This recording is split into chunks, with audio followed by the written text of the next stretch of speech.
Hi hello namaste welcome back to my channel. This is Sai Sravani Kotinam. ఏంటి dry fruits అని చూపిస్తున్నా అనుకుంటున్నారా? నా పోస్ట్ డెలివరీ రికవరీ కోసం అండ్ మా శ్రీజయ్ బాబు కోసం ఈ డ్రై ఫ్రూట్ లడ్డు అయితే చేస్తున్నాను. Let's get in to the process. Make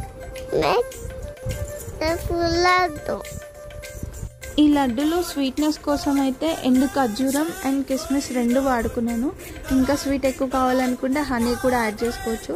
ఇలా గోంద్ అండ్ మిగతా డ్రై ఫ్రూట్స్ అన్నీ 1 by 1 గీలో ఫ్రై చేసి పెట్టుకోవాలి. లారిన తర్వాత లైట్గా మిక్సీలో పట్టాము, బాబు కోసం చేస్తున్నాను. దాని తర్వాత కొంచెం నెయ్యి వేసుకొని ఇలా ఉండల్లాగా చేసుకుంటే లడ్డూస్ రెడీ అయిపోతాయి. And tasty healthy laddoos. Tasting time. Please do like, share and subscribe. Bye bye.